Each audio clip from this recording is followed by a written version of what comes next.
Coming up on Windows Weekly, Microsoft Managed Desktop is here, much to the chagrin of resellers and IT pros. Dynamics 365 now with more mixed reality. Paul gets grumpy about email. Mary Jo explains last week's cloud outage and so much more. Stay tuned.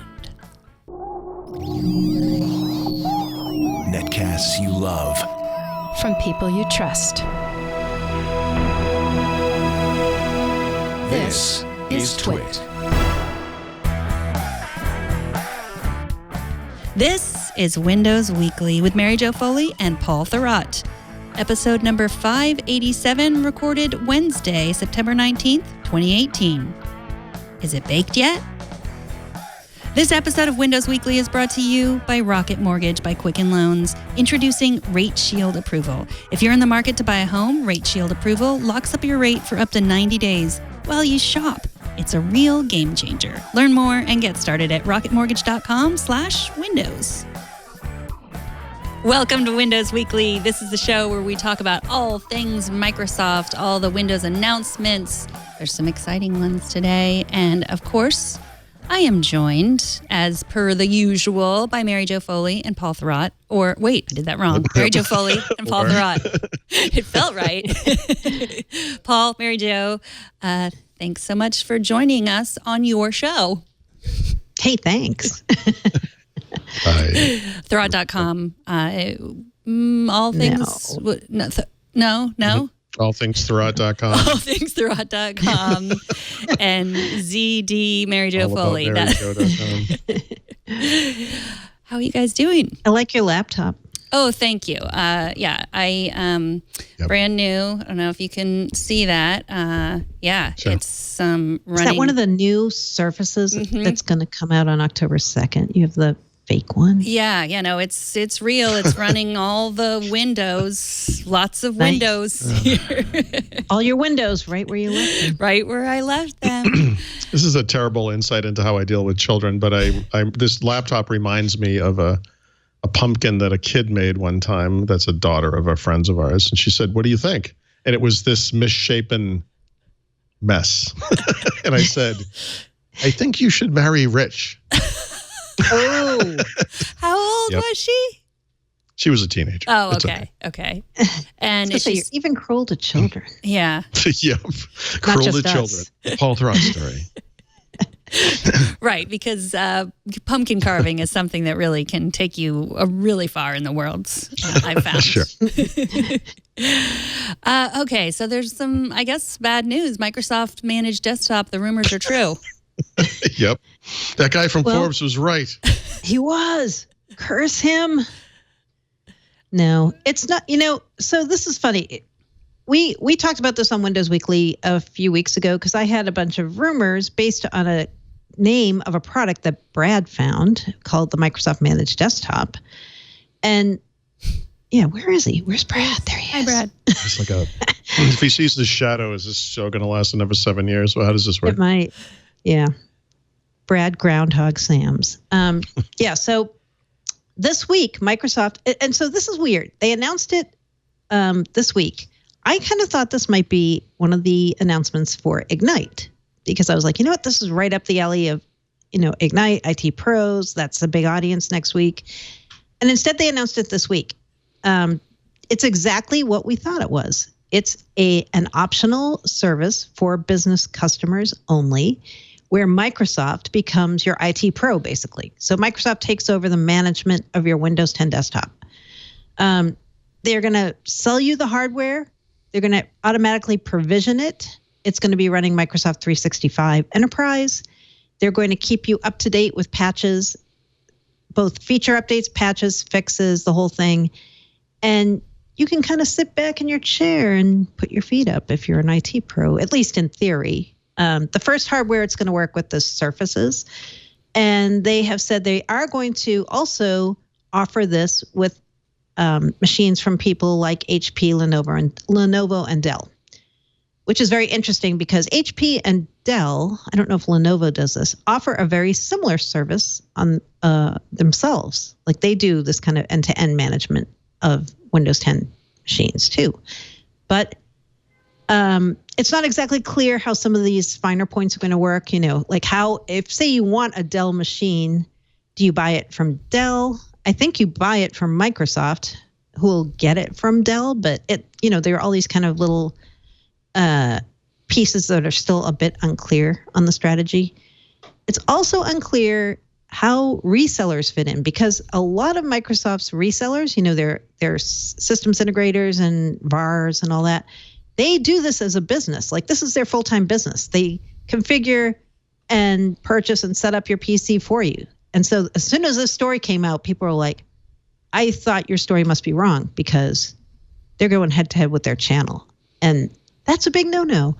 But when I asked Bill Karagionis, who is the one in charge of this program, about that, he said, that guy, Bill K., who used to be Donna Sarkar's boss and headed up the Windows Insider program and also was the head of Windows Fundamentals. Remember, like 2 years ago, he just kind of disappeared, and they said, he's doing some enterprise thing, but we can't tell you what it is. Well, this is what it is. I asked him about the conflict in the channel, and he said, we are going to be working with resellers, and we're going to work so that they can still add value. And I think he told me bill the customer and be the one kind of who is the one billing the customer. So it's going to be interesting to see how that works. And I also heard from some IT pros who said, I don't like this. You're taking away my job, basically, if my company says, you know what, we want Microsoft to manage our desktops. So what am I going to do? I know. McDonald's awaits. No, this is like the move to cloud computing. This is the same argument. It is. Totally I used to be an Exchange administrator, and now you're telling me we're going to use Office 365. You're taking away my job. Yep. Unfortunately for those people, this industry evolves really quickly, and I see this as a natural extension of Office 365 to Microsoft 365 to the offering you're talking about today, the managed desktop. Microsoft Managed Desktop, MMD, for those in the know. I like how Peter Bright described it in Ars Technica. It's subscription software running on subscription hardware running subscription software with subscription management. Yeah, basically. It's like you're quote renting everything, right? The hardware, the software, and the services. Holy you're doing Trinity. Like the whole thing. Yeah. So the way this is going to roll out is there are a few customers who already are doing this with Microsoft. They're pilot users. And the next group of people who are going to get this are in the US and the UK. Microsoft's already saying, if you're in those two areas and you are interested in this, reach out to your local account managers and talk to them about it. Then in 2019, or the early part of 2019, Canada, Australia, New Zealand, after that, other countries will also get the option to go MMD. But what's the question, of course, is how much is this going to cost? Good question. There is no, like everything in the enterprise, there's no set fee, right? So if you're a company who says to Microsoft, hey, we want 10,000 desktops on this, you're going to get a better price than somebody who says, hey, we want 100 desktops, right? And it's also going to depend which kind of laptop or desktop that you buy. So, if you buy a Surface, you're going to pay a certain price. If you buy something from HP, you're going to pay a different price. So I haven't heard any even ballpark, like it's going to cost between this and that. It's totally volume-based. It's totally, there's going to be volume discounts. There's going to be a lot of ways to drop the price if you're a company big enough and in the position to do that. Does it make sense for smaller companies, like someone with 100 desktops? Does it make sense for them to be managed this way, or would they be better served with like an in-house IT staff? Mm-hmm. It depends. It does. Right? It does depend. The one thing I will say is, Mary Jo and I talked about this privately, and oh, you guys talk privately without me? Yeah. Sorry. Sometimes. Actually, we recorded an entire podcast without you. No, but we were just talking about this.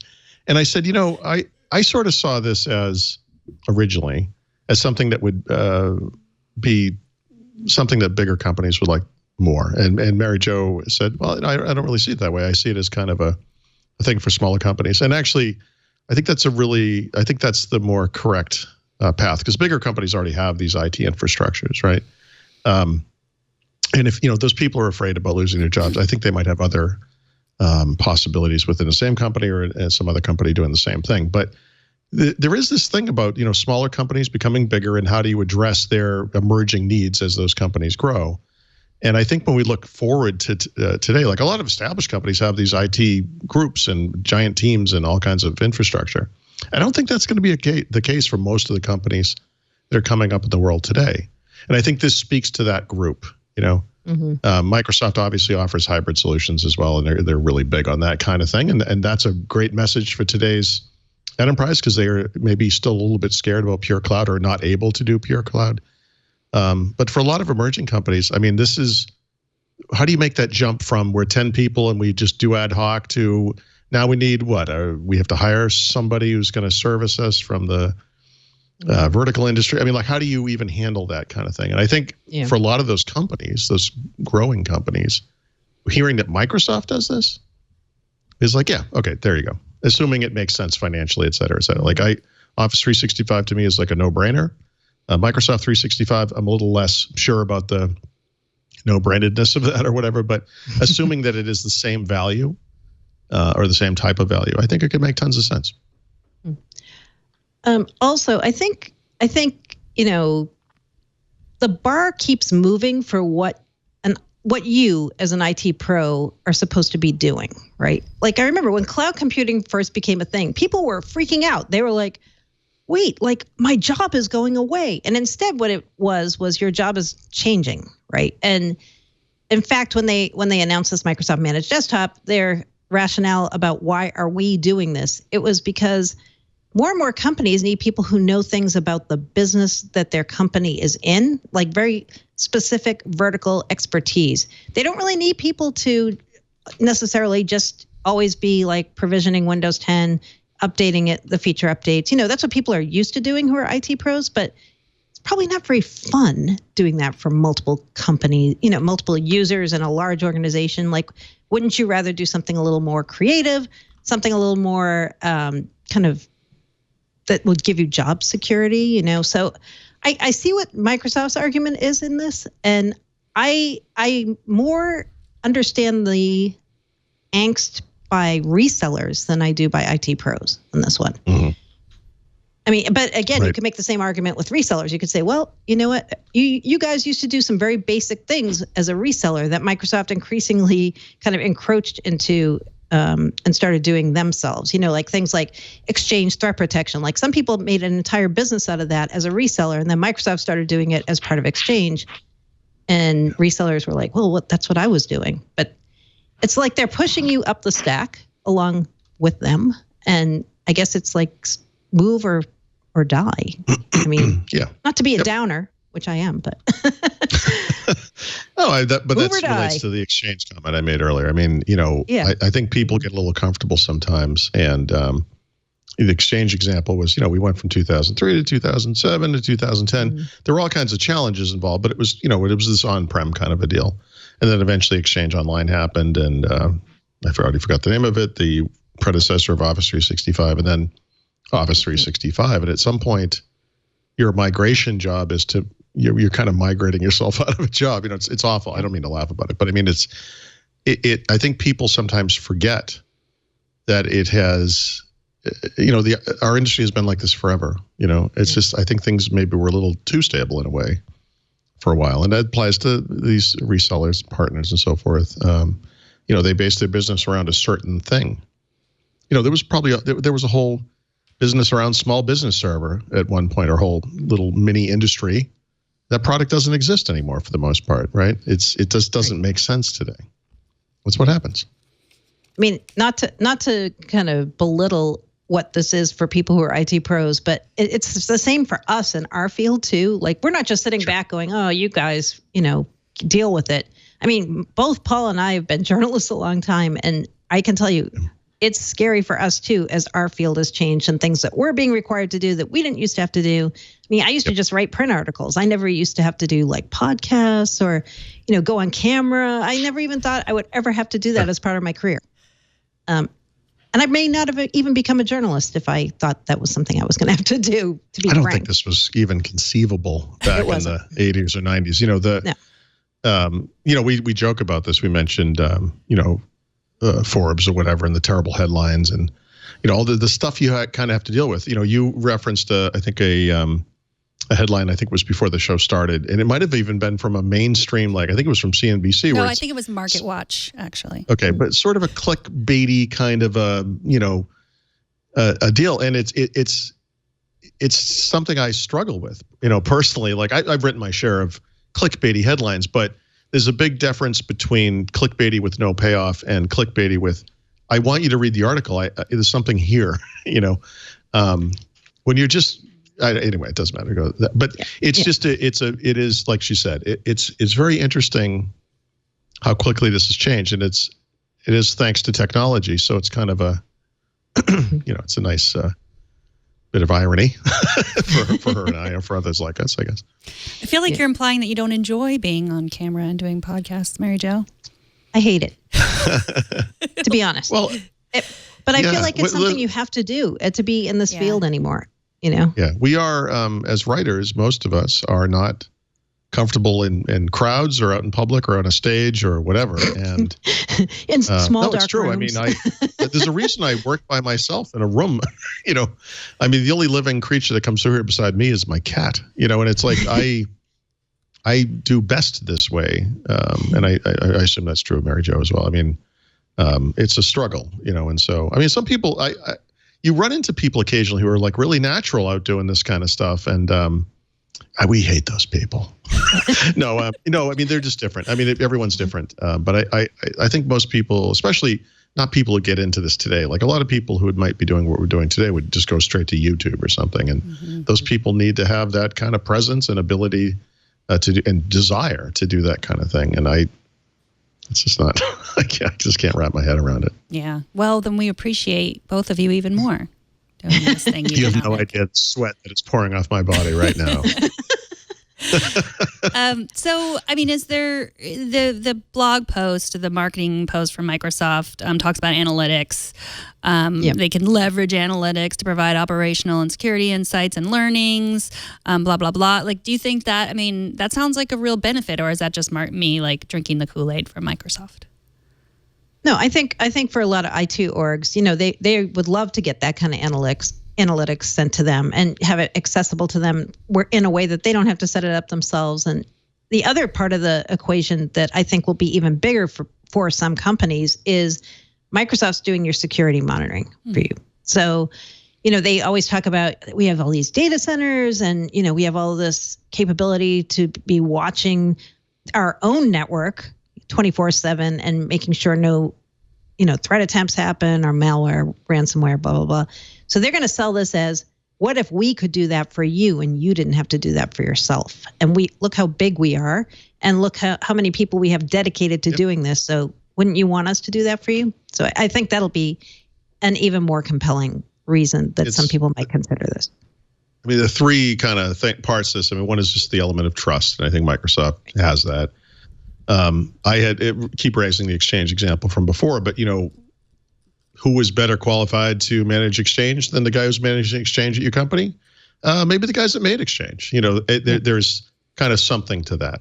But I think the third bit, though, it comes back to the question I asked first about this, which is just the cost. And by cost, I really mean the value. So you'd kind of said, am I drinking the Kool-Aid? This sounds like it would be valuable. And I agree. But it depends on, what the price is and what the realized benefits are too. Because in addition to the stuff that Microsoft's talking about, one of the potential benefits of this is, what if your IT organization is able to turn into that thing it's supposedly always wanted to be, which is a proactive force for change and not something that's constantly reacting to problems?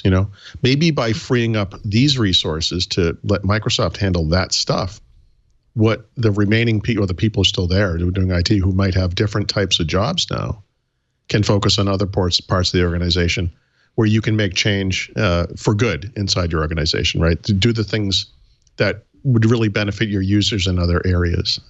So you never know. I mean, there's just a lot of questions. I just you can't even say if any of this makes sense until you know what the actual cost is going to be. It's true. And you know what else I wonder? It's not listed as part of this program, but I wonder if there'll be a financing component, right? Right.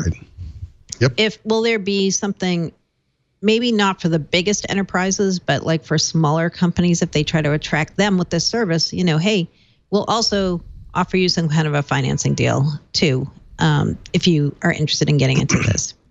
They did that with Surface. Right. So in other words, Surface Plus, if I understand it correctly, is and was a 2-year commitment, right? Mm-hmm. It might make sense. Did they say what the term is for this kind of thing? Was it 3 years or more? 3 years. 3 years. Okay. I actually think that makes more sense. It helps spread out the cost of the device over a long period of time, so the monthly payment will be less. Mm-hmm. And it makes it more affordable. It's also, it has all those things businesses want. It's a predictable thing that's on a regular basis. It's good for Microsoft too on that note, but it's just like buying an iPhone today. Rich Woods wrote something about this today. I wrote something about this the other day. Remember when an iPhone was like $299? It wasn't really $299 because you had your carrier payments and all that kind of stuff. But the reality is, like $1,099 for like a reasonable iPhone XS or whatever is a lot of money. Mm-hmm. But I think it's also fair to say for a lot of people, because they sell tens of millions of these things every quarter, by the way. If you can make that thing cost $35 a month, I think a lot of people see the value in that sort of thing. Obviously, they do. I don't think most people are walking into an Apple store with $1,000 and saying, "Here, I'm paying for this out of my pocket." I think they're financing it in some way. That's what Leo does, but nobody else. I don't. It's what makes America great. Something. So, is it time to check the oven and see if the newest version of Windows is all baked? Yeah, so this actually just happened yesterday. It seems like it was a long time ago. For the past several builds of Windows 10, I'm going to look at my article. My face is lighting up because I just want to make sure I get the language right. Donna Sakar had used the language that said, just because the watermark's not on the desktop doesn't mean anything. We're not done yet. And this build, it's the build that came out yesterday. It says the build watermark at the lower right-hand corner of the desktop is no longer present in this build. This doesn't mean we're done. Doesn't mean we're done. It's like kind of like why would you reward that? You literally use the same language. So actually, there were a couple of known features, issues rather, in this build, and people kind of point to that and say, well, maybe that doesn't mean this is the final build, but. Known issues can be fixed easily and not outside of a new build of Windows 10. Like this is Microsoft always ships a cumulative update immediately when this thing goes out into the world. Could certainly be part of that. I think we're getting to the point now. It's the 3rd week of September. This is actually later in the process than I would have thought this would have happened. But I bet if you went back a year ago, maybe we should. It was probably around the same time, actually. I don't know why. I feel like every version of Windows 10, I always think it's going to be like a month ahead. And I know we discussed this on the show back in early April. I'm losing my mind. Early August, I sort of said, I kind of feel like this is it. Like it's, it's wrapping up. And after I said that, they did ship a couple of minor new things. But we've had weeks and weeks now of no new features, right? Nothing. And we've also had a couple of builds where there were no known issues, although, again, this one introduced a couple. So, we're guessing or guesstimating or whatever. But obviously, this thing is on the verge of being completed, right? As much as something like this can be completed. I wonder if they're going to even tell us when it hits RTM, as we keep calling it. Never. No, they never do. And then the other question I've had, for the past few times, is I know we used to care about this a lot in covering Windows in the past because that was much more momentous then. It was like there was a new version of Windows every 3 years. This is when Windows goes to OEMs. It's like, okay, this is a milestone. But now it's like, okay, they pick a version and they say this is RTM. And I mean, they don't tell us that, but they say it internally, like this is the one we're going to use as the thing that we move forward from. But we're still but they increment it. It's electronic, and it's hard to move past this. Was it Windows Vista where they actually had a helicopter come down to the campus and they gave the guy the gold masters and they took off in the helicopter so it could go back to. I kind of remember that. I think it was like Bill Gates and Steve Ballmer and Jim Alchin were in. They had a crowd outside. I think so. I think that was it. But wow. The world has changed slightly. Referencing our previous story. And these things happen electronically. Software is infinitely fixable now. And so you hope that what they ship is not garbage. But if there are problems, they're easily fixed and will be fixed before anyone has this code in hand, either via upgrading or via buying a new computer. So, yeah, I don't know why we obsess over this. I know. But we all do, though. It's hard not to. It's like, we're like, is this RTM? You know, like we all get crazy over it. And I'm like, but who cares? You know? Yeah, right. We need our little fun, our little jollies. I guess that's why we keep doing it. I don't know. Well, it is twice a year. You're right. I mean, so in the average span of a new version of Windows, this is literally happening at 6 times the rate. It makes it less special for sure. The names are stupid now. It's, I don't know, but I still think it's a big deal. Yeah. Should we talk about this ad that Microsoft pulled? Yeah. Yeah. So I've already lost track of the timing on this. It might have been Friday of last week. Does that sound right? Or Thursday? Yeah, I think they released a new build of Windows 10, again, with no new features and no known issues to the fast ring. And if you used Microsoft Edge to go to firefox.com or google.com/Chrome and clicked on the download button, this kind of obnoxious advertisement for Edge would pop up. That Microsoft has done, Windows 10 does have other ads for Edge in Windows 10 when you go to change the default browser, for example. But this one was happening at download time, like literally when you click the download link. And so it's kind of an aggressive new stance on this thing, which a lot of people kind of don't like. There is a running gag about Edge that the only reason anyone uses it is to download the browser they actually want to use, but it's really not much of a gag. Like, Edge only has 4% market share. I mean, or usage share. It's not that many people use it.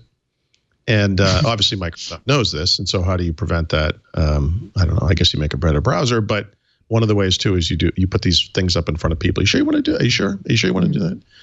And as I usually do, I handled this with grace and calmness and patience. And many other people overreacted, but since then they've released a new build, the one we were just discussing, and actually this build no longer has that behavior. Can I ask you a crazy thing about this? So I don't think this was just in the Insider build, because I have the Surface Go.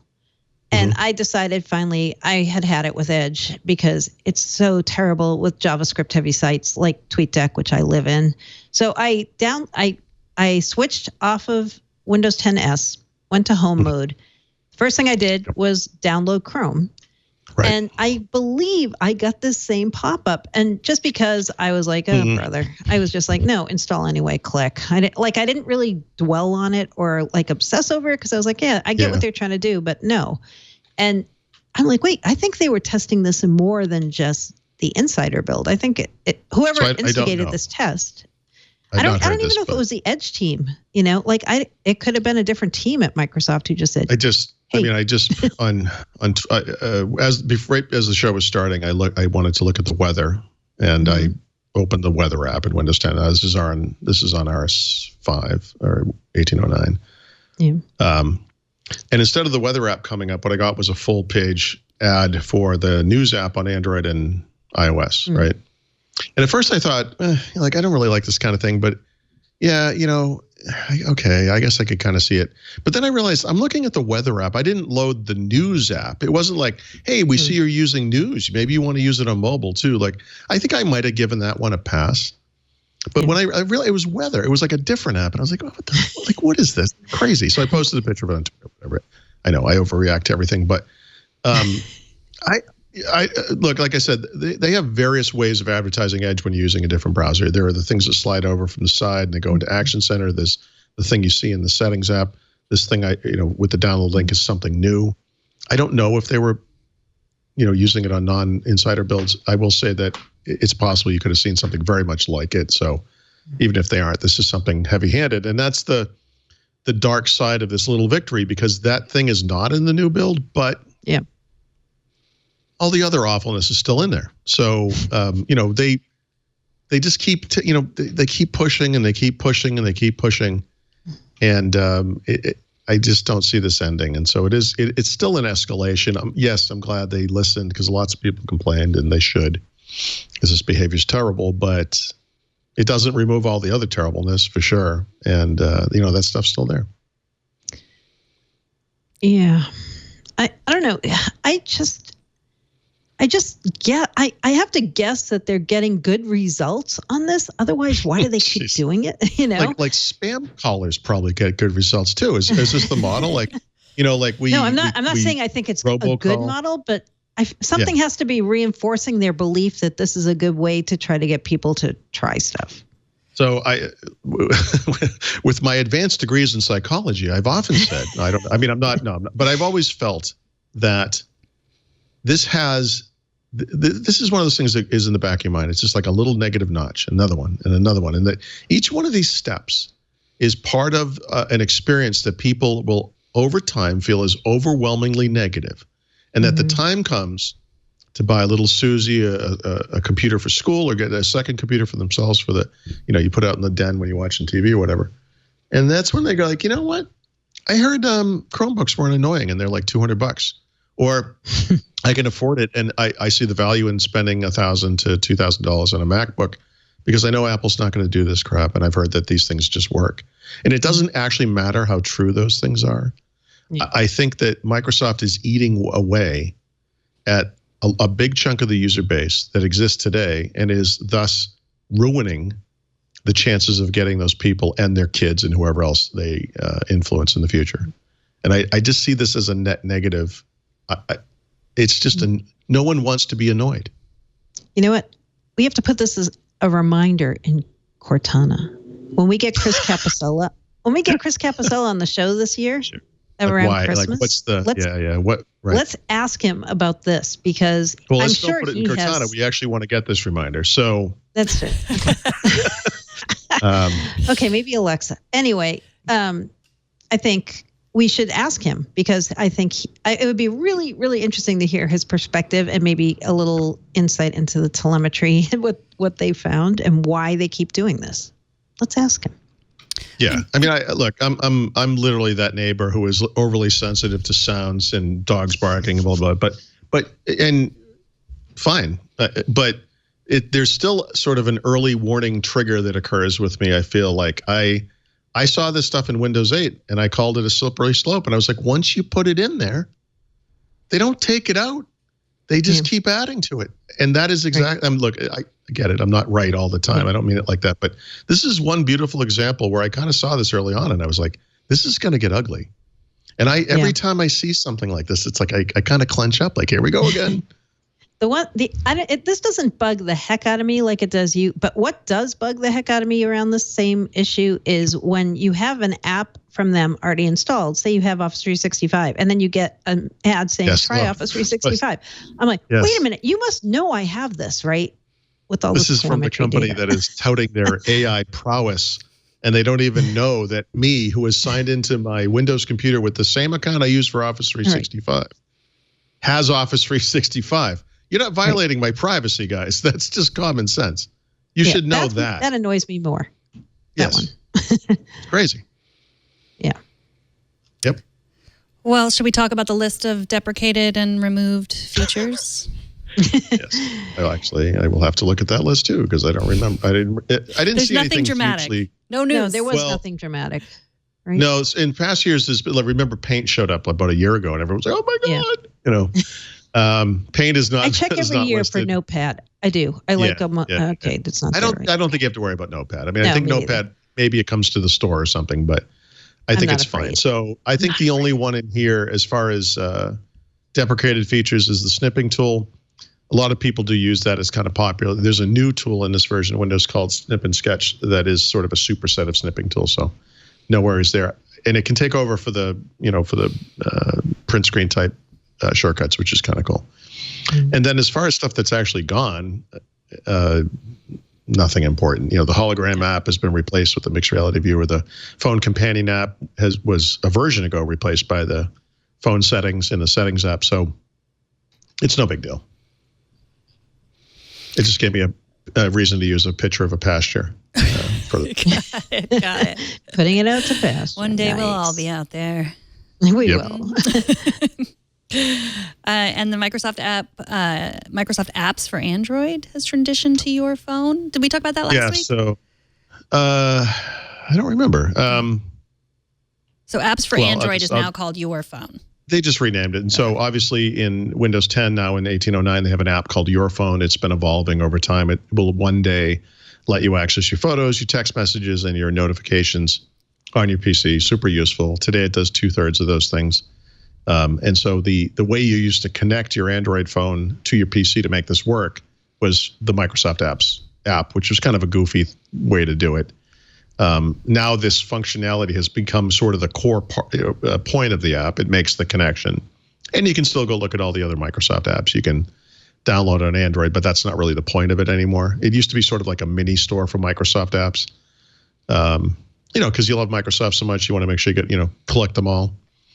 So now it's more about the phone thing. So I actually haven't even written about this, but the connection that's made now, if you're in Windows 10 and you say, yes, I would like to connect my phone, and it says we're going to send your phone a text message and you're going to get this app, that app will now be the Your Phone app, which makes sense because you're coming from the Your Phone app on Windows 10.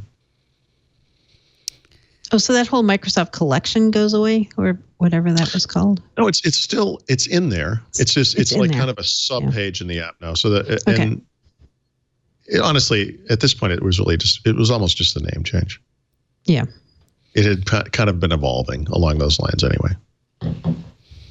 I get confused because there was a thing called Companion, right? Yep, there was the phone companion app. Yeah. Phone companion, and then I thought, don't forget that, Mary Jo, that never happened. We're not talking about that. It still shows up in the store, though. I think, right? They're trying, Mary Jo. I know. Okay. Maybe in 190 whatever they call it, 1H or whatever the heck it is. I don't know. Yes, that name. Yeah. That new virus that's coming out next year. Well, we're going to talk Surface, and we're going to talk cloud, and you guys have your tips, and there's a lot more coming up. But before we get to all that, I want to talk about buying a house, and I want to thank Rocket Mortgage by Quicken Loans for sponsoring this episode of Windows Weekly. Buying a house can be really an anxious time. Are interest rates going up? Are they going down? Do I have to buy quickly? Do I have to wait? There's a lot of questions. And Rocket Mortgage understood that, and that's why they created a new system that will help you if rates are fluctuating as much as they are right now. It is called the Power Buying Process, and here is how it works. Step 1, answer a few simple questions, and then they'll check your credit for pre-qualified approval. Step 2, Quicken Loans will verify your income, all your assets, and your credit. And this only takes about 24 hours. And then they will give you a verified approval. And that gives you the strength of a cash buyer. So once you're verified, then you get to step 3. You qualify for their all-new exclusive Rate Shield approval. First, they'll lock up your rate for up to 90 days while you shop. So take your time. You've got time. Don't be anxious. You'll find the perfect house for you. Now, here's the best part. If rates go up, your rate stays the same. But if rates go down, your rate also goes down. It drops. Either way, you win. It's the kind of thinking you'd expect from America's largest mortgage lender. Our friends at Quicken Loans are really trying hard to make this process as easy as possible, just throwing technology at a problem that's been around since we've been buying houses.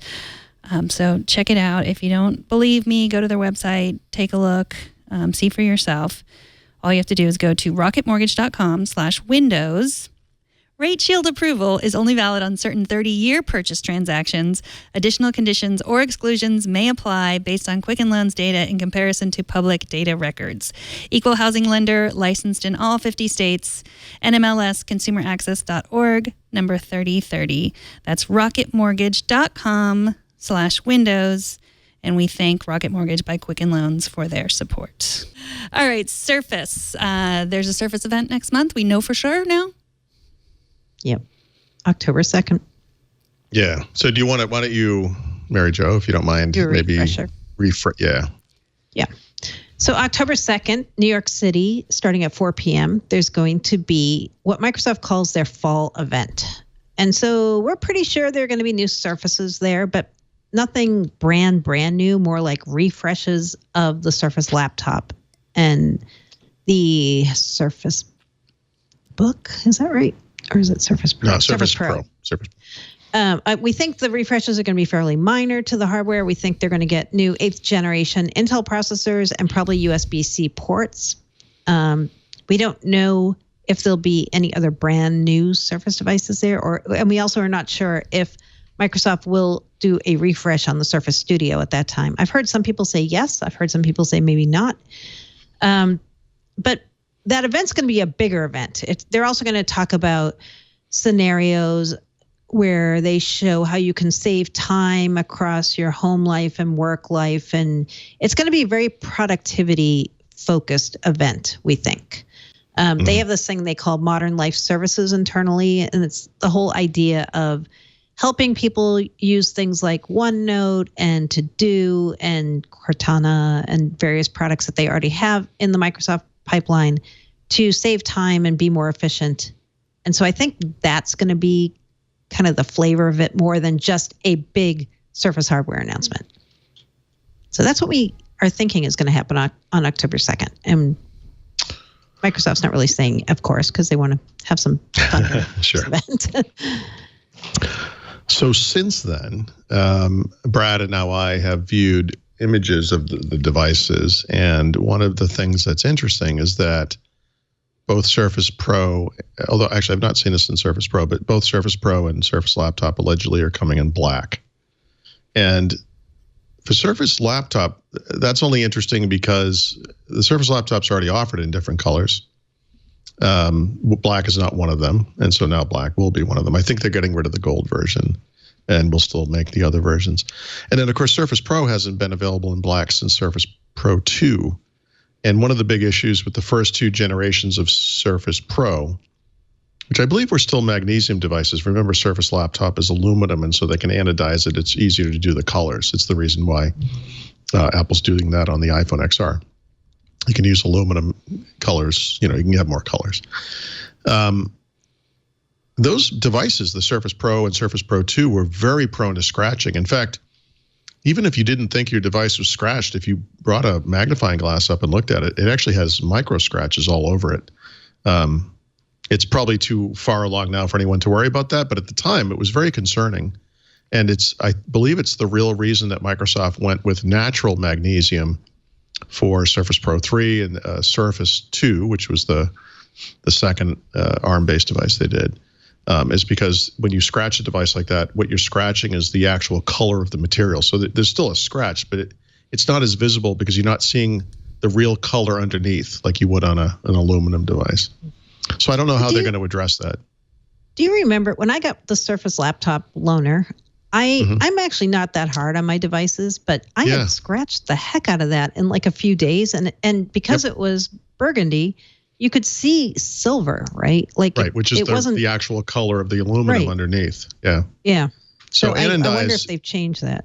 They have. I'm curious. Well, I bet they haven't on Surface Laptop, honestly. Okay. So I don't know how this is going to work. I mean, obviously you can always come up with new processes for making this more efficient, but you're essentially laying paint on top of a surface and you can gouge it and you can see that kind of stuff. So we'll see. But now the issue, and I viewed this, I mean, you would assume, and you should assume, that these devices will have USB-C. However, when you look at the device shots that I saw, for example, it looks like it's the same port alignment that we saw in the original devices that we see today, meaning a full-size USB 3 port and then like a mini display port for video out.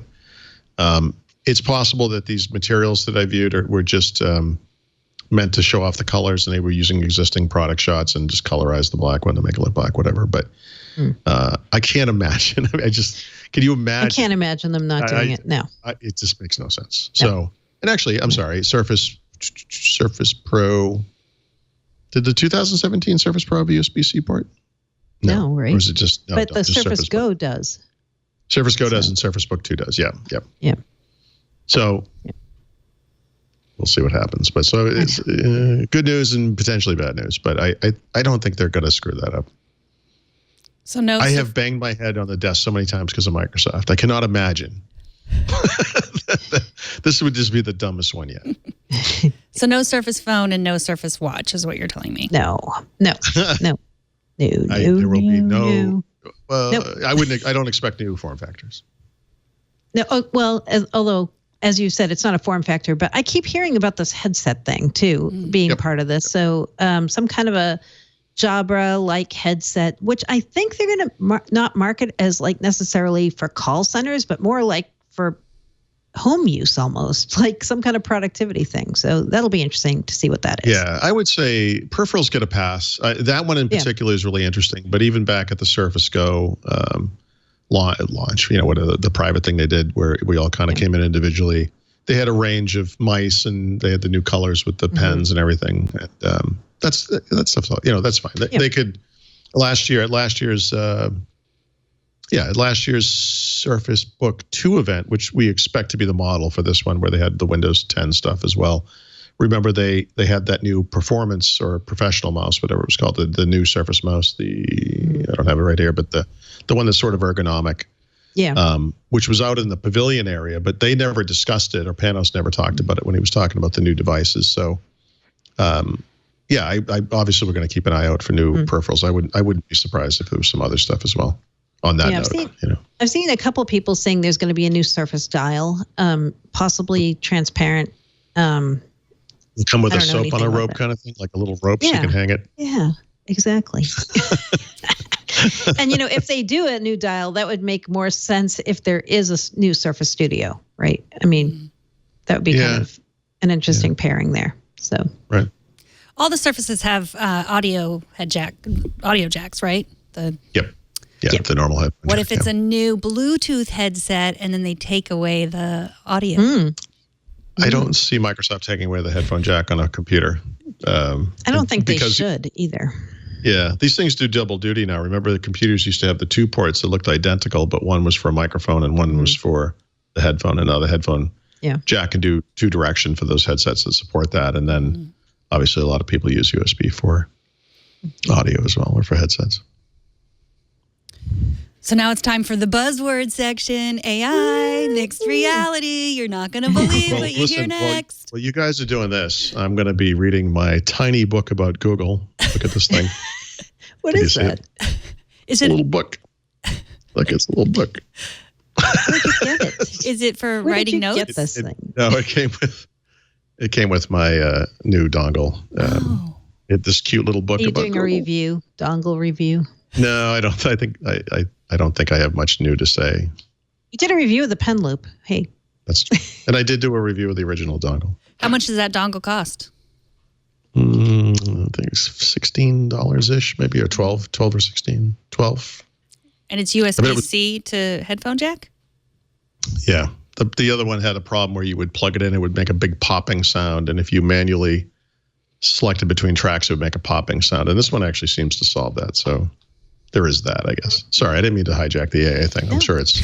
You just got, you step all over my buzzwords. AI, mixed reality, woo! He thinks he's going to be bored, but guys, I've got news for you. Dynamics 365 is now like one of the new, most buzzword-laden products at Microsoft. So listen up about what's new.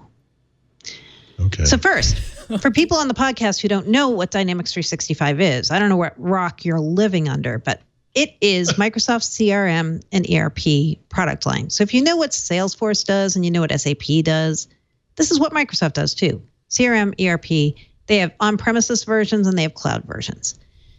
So Dynamics 365 is a super complicated set of products.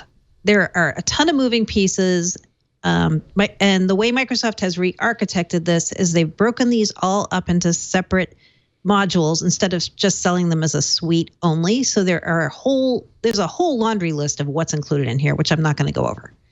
But this week, they made some news about Dynamics 365 on two fronts. So first on AI, they already had said that as part of the big October update to Dynamics that's coming, they're going to have a thing called Dynamics 365 AI for Sales. This is a new app.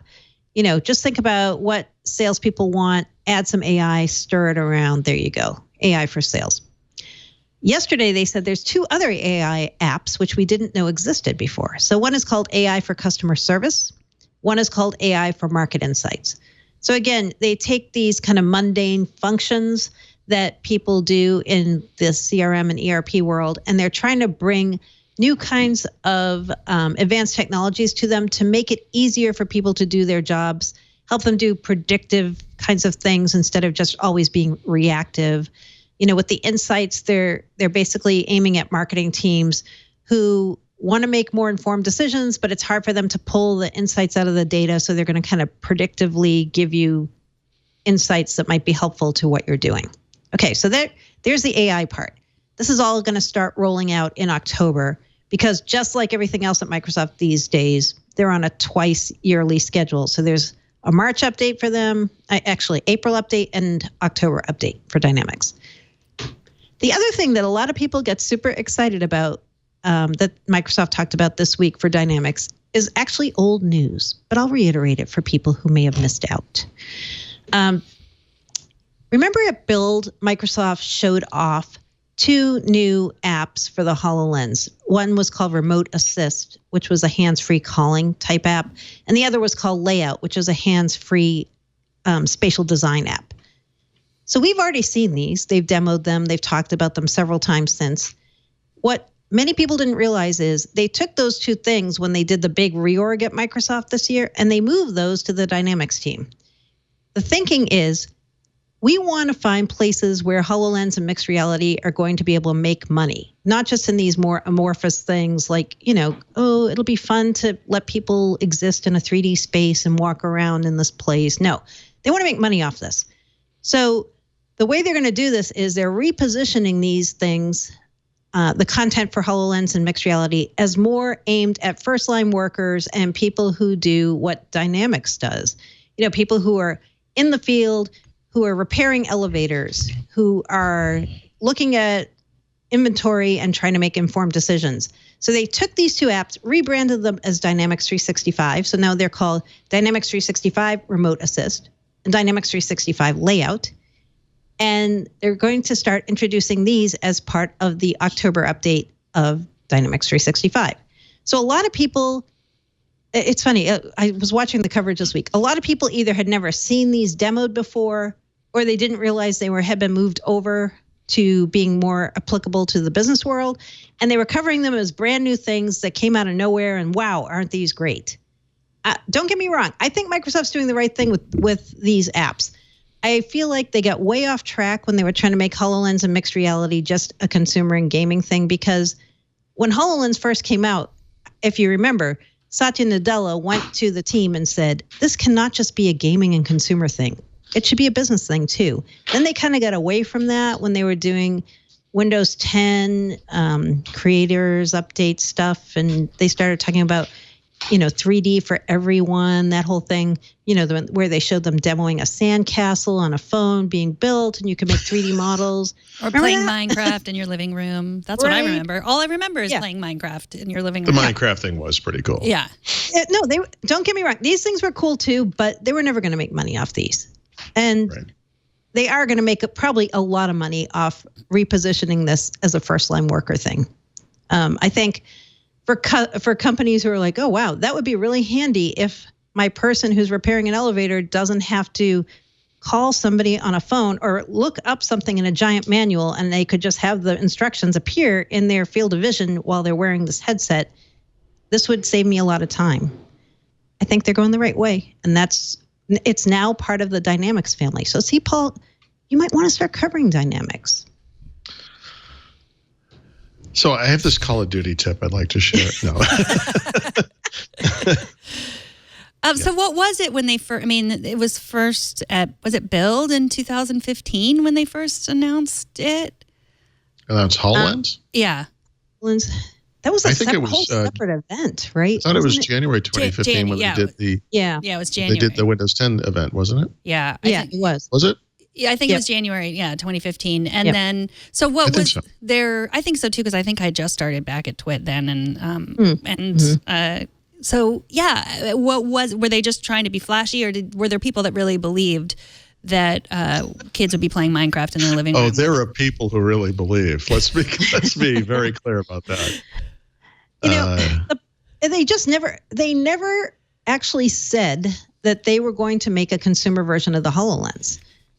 And they did make a business version, but then they came out with this idea of the mixed reality headsets. And it was like, oh, so maybe that's going to be the quote budget play for consumers, not having a low cost HoloLens for everyday people, but making HoloLens more of a business tool, right? But I think Alex Kipman and some of the people who are kind of the visionaries behind HoloLens were thinking, no, but we want it to be for everyone, right? Like we want it to be in the wild. We want everyday people and consumers to be using this.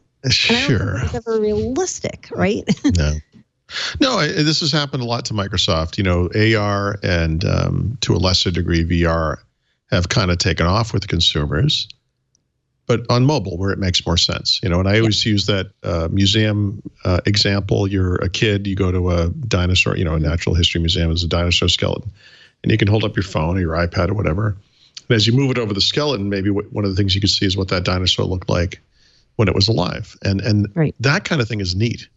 It's not something you might use every day, but it makes more sense than a big clunky headset that is either tethered to a computer like Windows Mixed Reality is, or a big clunky headset that's standalone but only has an hour battery life and has to be used in a particular room because you need to map it and you can't just go out in the world with it. I mean, I think the difference between the mobile stuff and what Microsoft has done primarily is that Microsoft stuff does make sense for businesses.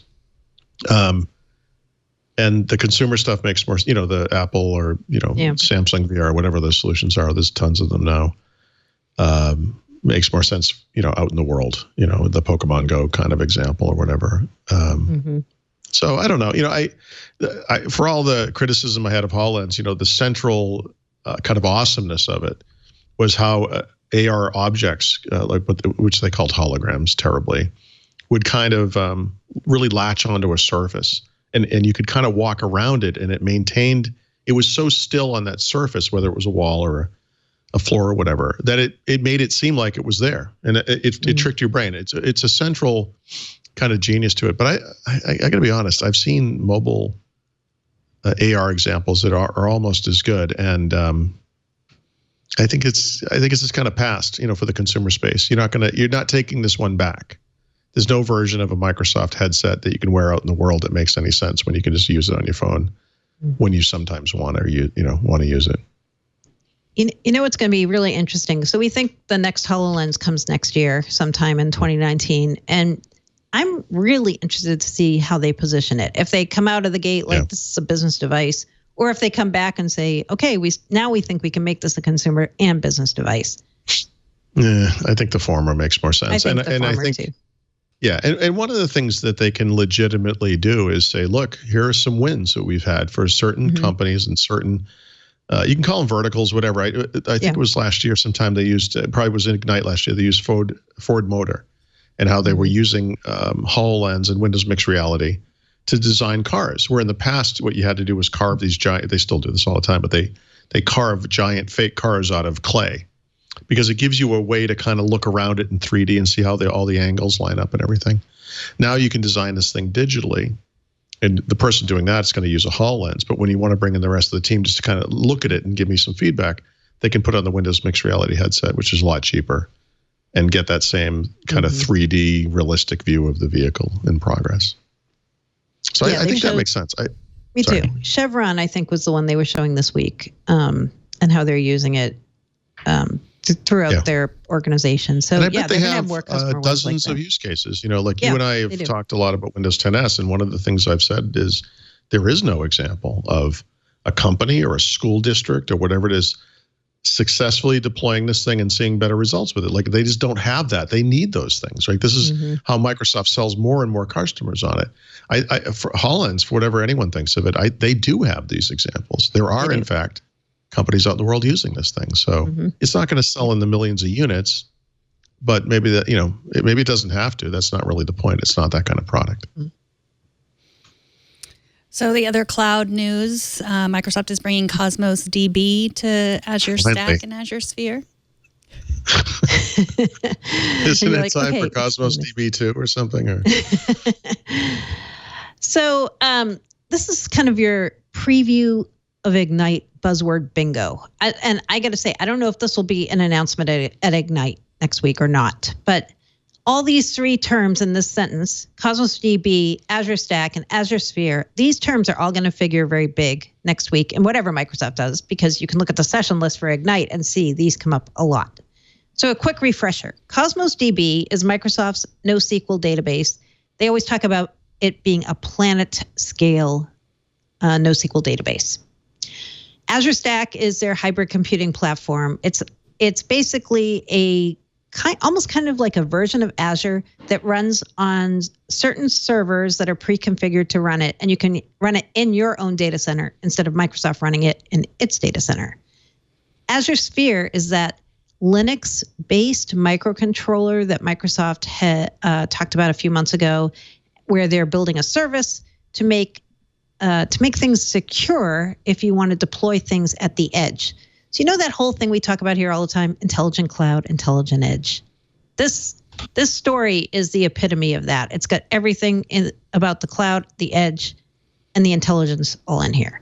So the way I found out about this, Cosmos DB coming to Azure Stack and Azure Sphere, was in a conference call that Microsoft had. The executive VP of sales for all of Microsoft, his name is Judson Althoff.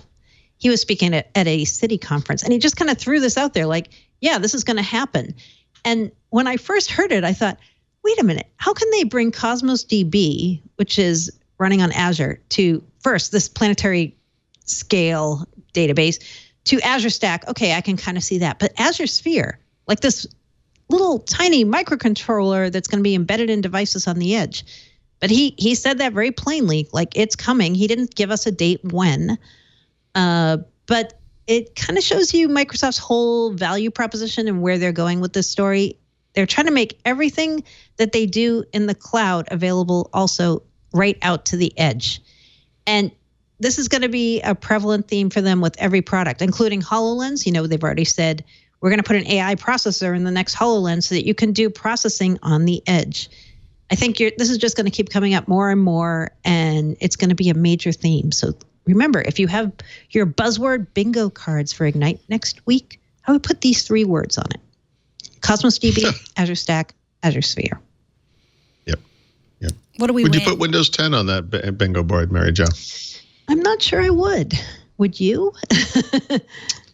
No. Well, yeah. So we never really did we're not really doing an Ignite preview per se, but no, I think the current messaging on Windows 10 continues, which is just that it's an ingredient in this other thing that IT is supposed to care about a lot, which is Microsoft 365. And I'm sure there'll be some Windows stuff, but in the scope of top level announcements and the types of products and services they're going to discuss, I don't think Windows 10 plays a role at all. I mean, when you look in the session builder and you put Windows 10 in as a term, tons of sessions come up. Like there might be more than 100.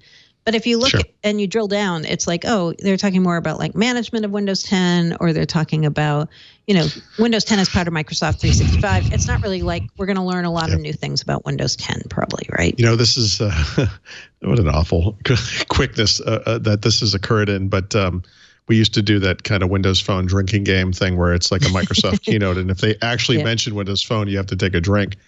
Windows 10 has become, it's weird because it's used by so many people, but it has become to Microsoft like this thing they're almost embarrassed to talk about. It's a little strange. Yeah. All right. Is it time for the tips of the week? Or did you want to do is that enough of an Ignite preview? Yeah. Ignite kicks off on Monday, and we'll have a lot of things next week to talk about on the show about Ignite. So you'll just talk about them. You won't talk about what you're going to talk about. You'll talk about them. Then next week after that, you'll talk about what you talked about. Exactly. A lot of talking. You know how this show works. All right, then tip of the week. Google Inbox. Google announced recently that they were killing Inbox, and they can roast in hell for all of eternity for that, because Inbox is the perfect email client. Ooh. And I use it on mobile and my desktop. I use it in mobile in app form, and I use it on my desktop in web form. So I have 6 months, and so I've started investigating other email solutions. There's all kinds of ways to go with this. I could could stick with Gmail, which I hate. I could, whatever. So one of the top contenders is obviously the Microsoft stuff. I really like Outlook.com and Outlook Mobile quite a bit. And that's what I've been using for the past week. But in the process of making this switch, just for testing purposes, right? I sort of encountered something I haven't thought about in a while, because at some point years ago, literally, like when I moved to Thurrott.com and started using Paul@Thurrott.com as my primary email address. That's a G Suite account, so it's a Gmail account. I have other accounts that collect email and get things like newsletters, and people write to those places or whatever. And so at that time, 3+ years ago, I kind of investigated, well, what's the best way to get all of that email in one place, be able to send email from all those other accounts from the one place.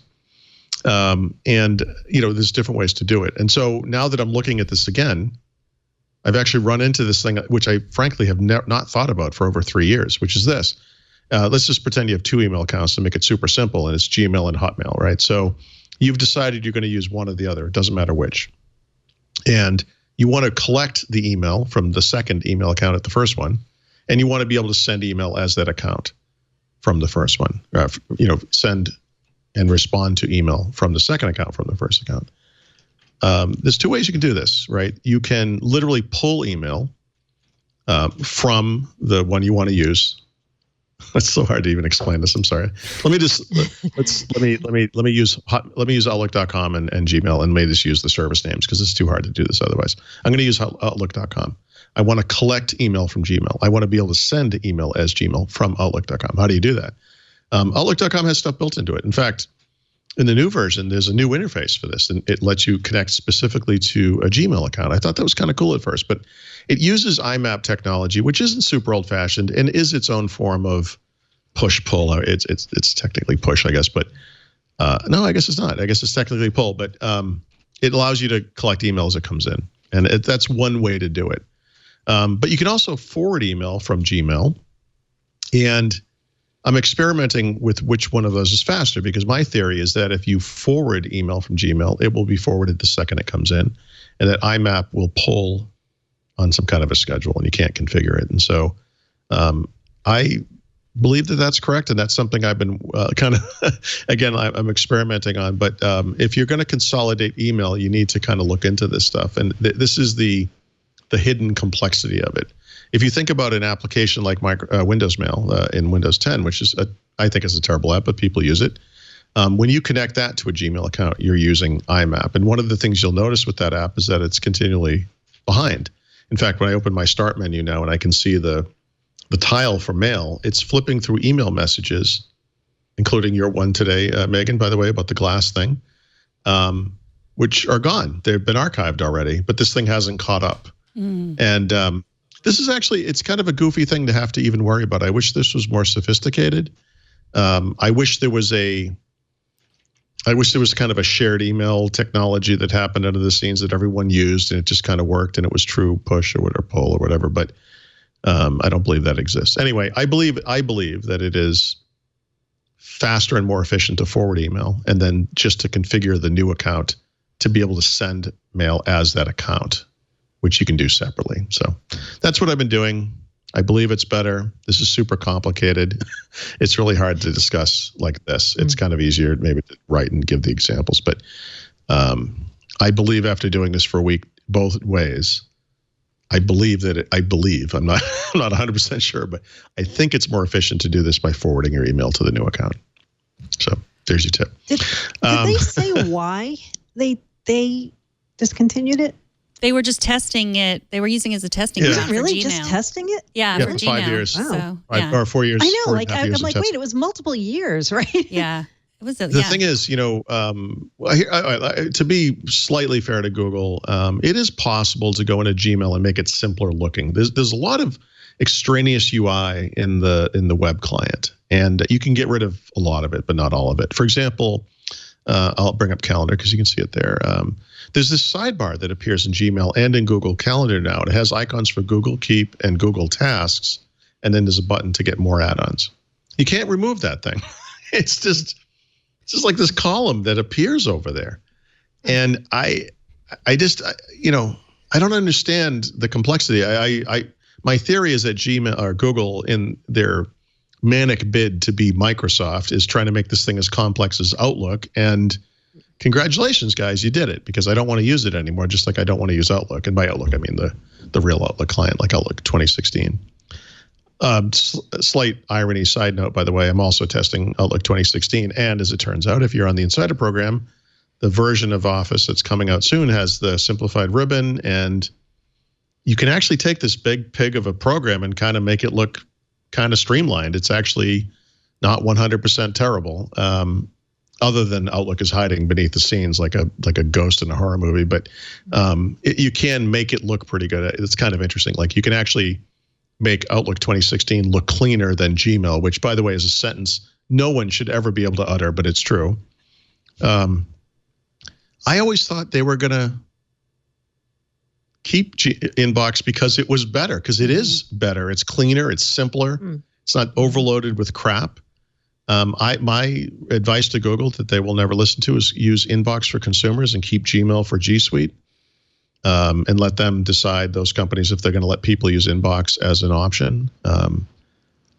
This thing is too much. And here's just Outlook.com, the default UI. I actually do work to make that web app look simpler, because you can do that too. In fact, you can make it look much like Google Inbox.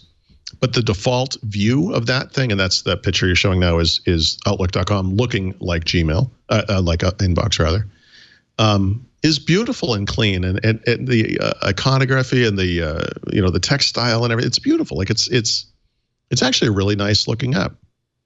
And Google, I don't know what's going on over there, but they have we have something beautiful and something ugly. Which one do you guys want to go with? We're going to go with the ugly one. I don't get it. The other thing that is, it implies that they're done experimenting. That there's no other features for inbox. We tried smart replies. That's where we tested smart replies. That's where we tested this and that. And I was like, okay, so they're done. Email's perfect. Like, no, it's not. Keep testing. Oh no, it's terrible. That's the thing. In Inbox, the central beauty of it was not smart replies. It wasn't the ability of this thing to collect, flight information and trip stuff into like a little box that was all together. I actually found that kind of annoying, and you can turn it off. It was just the inherent simplicity of the whole thing. Like it's like we learn these lessons from these little parts. You didn't learn the lesson from this. What you should have learned is that this is beautiful and works. Inbox is the type of thing Apple would make. Gmail today is the type of thing Microsoft would make, and except for the fact that Apple Mail is garbage, terrible. So. Well, and because Apple Mail predates Apple, right? It's from Next, and it was it's. I've never liked Apple Mail either, but for whatever it's worth, like Apple Mail falls in this category too. Gmail does, the Microsoft stuff does. There's something about when you take these things and you put them on mobile, and what you can't have is a multi-pane view anymore. They become elegant and useful and beautiful. And, Gmail benefits from this on mobile. Apple Mail does as well. It's like, forced to be simple, it becomes something good. Like, just do that everywhere. I mean, why would you make it? I don't know. I just don't understand it. It's too bad.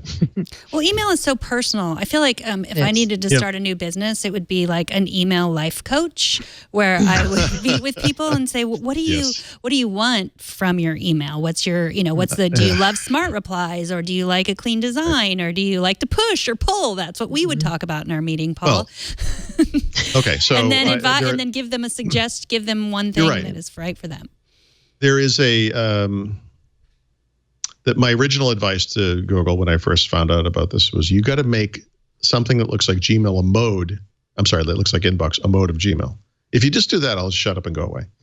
And you need that kind of choice, right? So I mentioned Outlook 2016. They're getting the simplified ribbon, which makes way more sense for that application than that big, top-heavy ribbon they had before. And you can cut that. You can turn off the folder list. You can kind of turn off all the surrounding UI.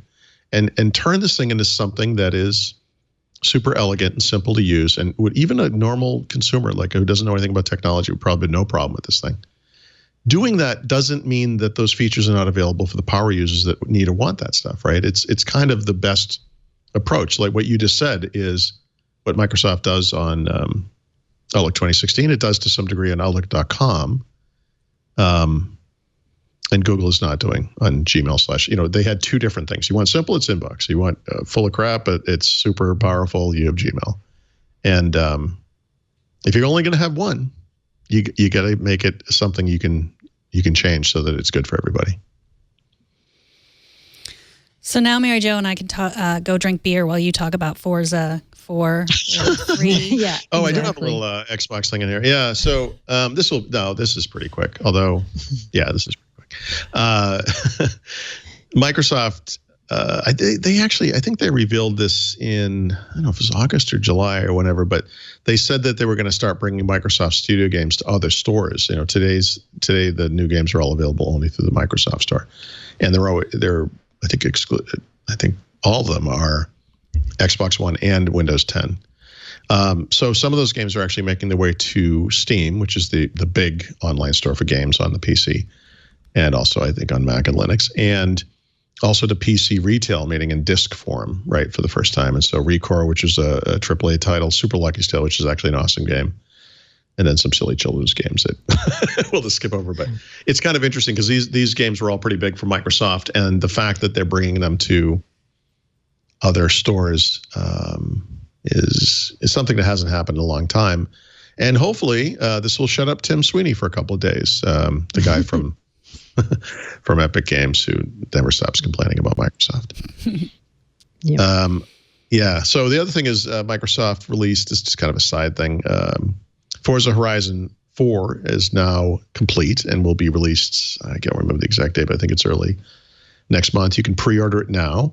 And then I just also threw in a link because Mehdi had written, I gotta get this right, it's a $99 bundle that is available now through the end of the month, which is not for the new Forza Horizon 4, but it's for Forza Horizon 3, plus Xbox Game Pass, and Forza Motorsport 7 is now, 1 year of Xbox Game Pass is now available for $99. So you basically get those two Forza games for free if you already want to pay for Xbox Game Pass. So that's available for the next week, 10 days, whatever, and then that's going away. So that might be appealing to you Forza fans in the audience as well. Mm-hmm. All right, what? Let's see, and we talked about the deal. The enterprise pick of the week. The enterprise pick of the week is something that Microsoft hasn't done in a while. They made public the postmortem on their big cloud outage on September 4th. So usually when they have cloud outages, sometimes they'll post something somewhere, like it's kind of hidden. The only team that is pretty consistent lately in doing these postmortems in a public way is the VSTS team. But because the September 4th cloud outage that hit Microsoft, we talked about it on Windows Weekly, they had a lightning strike near the South Central U.S. data center. And it wreaked absolute havoc on not just people who were using that data center, but across the globe. So what Microsoft did was on the Azure history page on their website, they did a postmortem, I think it was this week or late last week. And this thing, to read this thing, it's amazing about what happened. It was like the worst case scenario of everything that could possibly have happened. So first, there's a lightning strike. The lightning strike causes them to lose power. Then, because it's a data center, the data center's cooling system shuts down. But then because they tried to fail over and use a generator to have backup power and that failed, the data center shut itself down, and some of the networking equipment and the servers were actually broken by them shutting down so abruptly, I guess. The whole thing is amazing. Like when you read it, it's like the worst possible confluence of every major horrible event happening at once. And a lot of people after this said to me, okay, I get it. Lightning strike, you can't control that. But why didn't they fail over their own data center? And this was one of the most interesting things in the write-up. They said the decision was made to work towards recovery of data and not fail over to another data center, since a failover would have resulted in limited data loss due to the asynchronous nature of georeplication. So they basically admit their failover thing wasn't really architected to work. What do you need to know if you were among the many people who were impacted around September 4th, 5th, and beyond, first, you're going to get a credit, which is good news. People who are impacted will be getting a credit, they said, based on their Microsoft Azure service level agreement. So that's good. The second thing is they're doing a lot of additional investigation into why everything went wrong and what happened. And they're going to be basically re-architecting their own policies about what to do if something like this occurs in the future. So kudos to Microsoft for making that public. I think it was the right thing to do, another right thing to do. So, yeah, that's your enterprise pick. And that was a cat's tail just flashing before my face. So I don't know why we weren't calling it MOAS instead of MMD. MOAS sounds MOAS. Sounds more like morass. Yeah, yeah, which is how maybe you that's why they described it. didn't call it that. Yeah. So the thing we talked about at the start of the show, Microsoft Managed Desktop, it actually had a code name. The code name was Modern Workplace as a Service, MWAS. Probably good they didn't use that name. When I talked to Bill Karagionis, he said, we wanted more of a grown-up name, which is probably a good idea. Plus, I don't think a lot of people understand Microsoft's use of modern workplace. I know Microsoft understands that terminology, but I don't think a lot of other people do.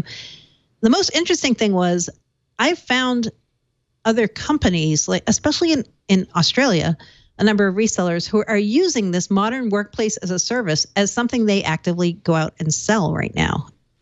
So even though it was the code name for Microsoft Managed Desktop, it also is a current name that some people are using to sell this very concept, this whole idea of, buying from a company a PC, having them provision it, and then keeping it up to date for you. So kind of interesting that some people actually took that term and built a business around it. So MWAS is the code name of the week. MWAS. MWAS. It just sounds really bad. It does. It wouldn't have been a good code name, a good final name for sure.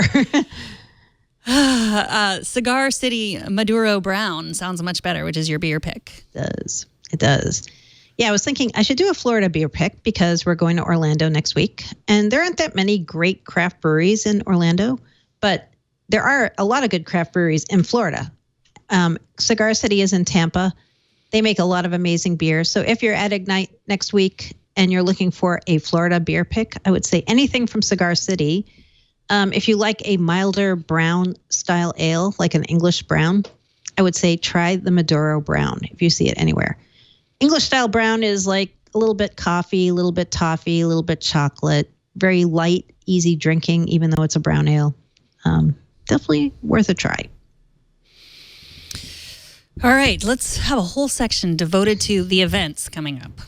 Yes. Oh, real quick though, Linus Swart, and I apologize if I'm butchering your name, but he told me on Twitter that you can, in fact, remove that add-on sidebar thing in the Gmail web interface. There's a little arrow down in the bottom. Were you talking about the one on the right or the left? Yeah, the one on the right. Oh, I thought, yeah, you can remove that because it's in docs and it's in everywhere. It's everywhere. Sorry, I thought. But I want to see it as nowhere. But anyway, I want to remove I want the left side. The left side is the part that, to me, that's so cluttered, and I want it. So you can collapse it, right? Yeah, and and when I tested this, I went and I got rid of it. Has all these weird superfluous folders in there that must have been added by email clients over the years. So I kind of trimmed it down to what has to be there. Mm-hmm. But I'd like to not see it. Right. I agree. Yeah. Yep. Sorry, Scooter X in the chat room also said that. Yeah, you just click on the little bottom right hand to get rid of that. Unlike every other UI in the system, for some reason that one has a whatever. It's okay. Well, I'm just glad it's there. Teach his own, but I like Mailbox, but it doesn't work on Windows. Airmail, not Mailbox, Airmail. Airmail. Which might have been called Mailbox at some point. And I like Edison. I looked at Mailbox. I've never heard of Edison. Edison is I'm looking at on- other things too. Edison is not on the desktop. It's only but it's on Android or iOS. But again, everybody has their own preferences. I'm thinking this email life coach really could be my future career. I think it's a job somebody should be doing. Yeah. There's like a lot of active listening. It sounds to me, Paul, like you're frustrated. Mm-hmm. It's right. like You're using lots of negative words when you describe this thing. You sound a little overwhelmed with the choices. You could use some AI sentiment analysis and work that in there. Right. I'm going to get called by future crimes from a Minority Report because I'm so mad at Google for inbox. All right. So we have some events that we've talked about, but we should talk about them again because that's what this show does, talks about stuff and talks about it again. Ignite, broadcasting live next Tuesday. Correct? There you go. Good night, everybody. Tuesday instead of Wednesday first. So next week, Windows Weekly is on Tuesday. Same time? Same time, 2 to 4. Okay. And same channel. Same channel. If you're at Ignite and you want to come and be in the audience and ask some questions live, and we might have some guests, who knows, you have to just find us in the podcast area. We're in the main, I think, Channel 9 podcast booth for this. Is that right, Paul? I believe it's the podcast studio. Okay, podcast is the studio. Name of it. Yeah. But there's quite a bit of room for a live audience, we hear. So they've got a whole setup for people, so you'll be able to hear if you're sitting in the audience and all. So you can join us. You don't need to RSVP, but be early. I don't know if it's in here. Yeah, so it's in West Hall C. If you're at the convention center. I think it's the Orange County Convention Center. Is that right? Orange County? Whatever. The convention center that's in Orlando. It's the only one that's humongous. It looks like a spaceship. West Hall C is where this is. Also, Brad and I are doing First Ring Daily there earlier that day at 12:30. Nice. And we're doing First Ring Daily Monday in what's called the podcast pop-up, which is like a terrarium that's in the middle of West Hall C. You can mill around it. You could probably hit something and they'll dunk us in water. I don't know. I don't quite understand. All right, why I'm they have coming two to of that these now. things. Yeah. So there's that. Is it like a biome sort of? Like you can? I think so. It's like me and Pauly Shore are going to be in there. Yeah. I don't. Yeah. I think so. Sounds good. And then the meetup afterwards. So So what's the deal with that? We're keeping our meetup at the Copper Canyon Grill, which is not that far from the convention center. It's 2 hours, 4:30 to 6:30 on Tuesday. So we're going to come right after Windows Weekly is over. We might be a little bit late, but you don't need to RSVP. This is a restaurant with a bar area, so you can have food in there, and we're just going to kind of corral around the bar and some tables and hang out and chat for a couple hours. No RSVP, just show up. Yeah, it could be crowded, I guess. We don't have too much of an area. Yeah. But Florida's not hot, so this should be good. This should be easy.